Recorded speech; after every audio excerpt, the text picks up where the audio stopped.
Hello there, fellow education seekers, and welcome back to the channel Get Educated with DylanMarie. In our last video, we started our series of 5 women who, according to historical facts, have had some part of their history twisted by myths and inaccuracies. We continue along our path with our next misrepresented woman and one of my personal lifelong favorites, Pocahontas. Now, if you grew up in the 90s like myself, then you know Pocahontas as a beautiful young Native American princess with 2 animal sidekicks and a pretty awesome grandmother in a willow. Now, while our princess is gallivanting through the forest, she runs across John Smith, a handsome and daring explorer who came to explore the New World. After a few rolls in the grass and painting the colors of the wind, they begin to fall in love. And when John is captured and sentenced to death, our hero throws herself upon him in the last moment, saving his life. Now, it would be naive of us to think that all of this story is true. You know, like the entire scene where listening to the wind magically helps Pocahontas learn English.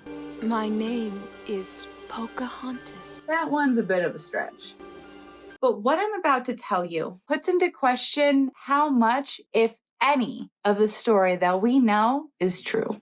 And here we go. Sometime between 1595 and 1596, a beautiful young native princess, Matoaka, was born. She earned her nickname, Pocahontas, or Playful One, as a young child. It is said Pocahontas was the favorite daughter of Chief Powhatan, and life was good. However, everything would change for the tribe in 1607. Up the Chesapeake Bay, on ships from across the sea, came the arrival of the first English settlers. And on that ship was our explorer, soldier, and writer, John Smith.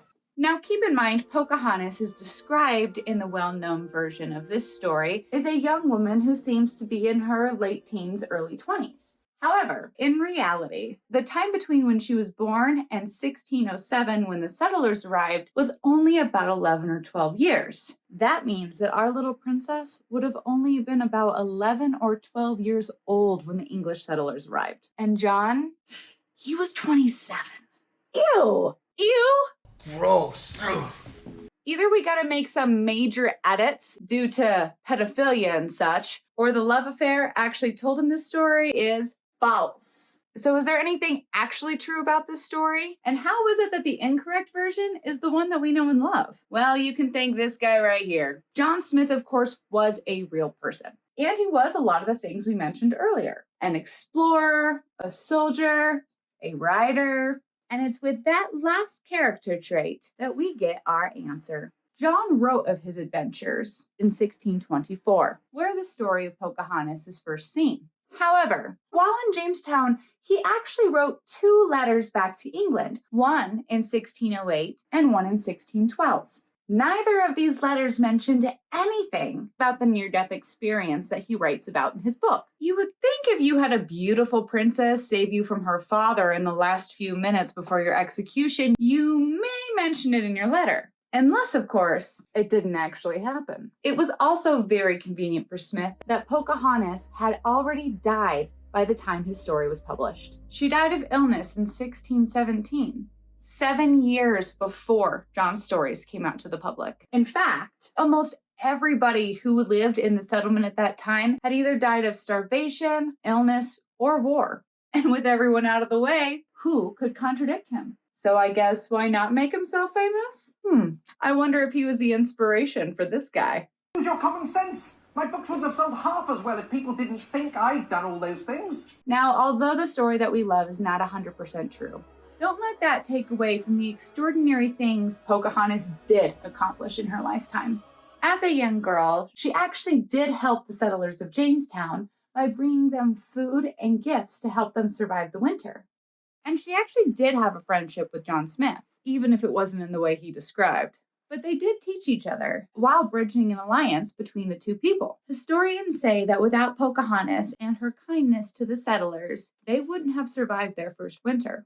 In 1613, after John headed home, things between the settlers and the tribe started to become hostile. Pocahontas was actually taken captive by the English settlers and put on their ship off the coast from her home.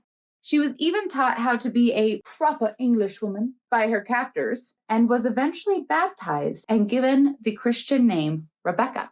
On top of all of that, she was the first of her people to travel across the sea to England. There, she met King James and other royalty while trying to find a way of peace between her people and the new settlers. Unfortunately, she would never again see her homeland. Having fallen ill right before the voyage home, she passed away, leaving behind her husband, John Rolfe, and their son, Thomas Rolfe.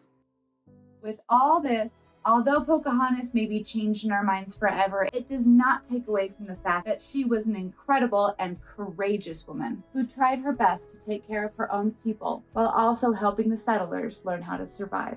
Historians state Pocahontas made such an impact in American history that a lot of people actually claim to be related to her.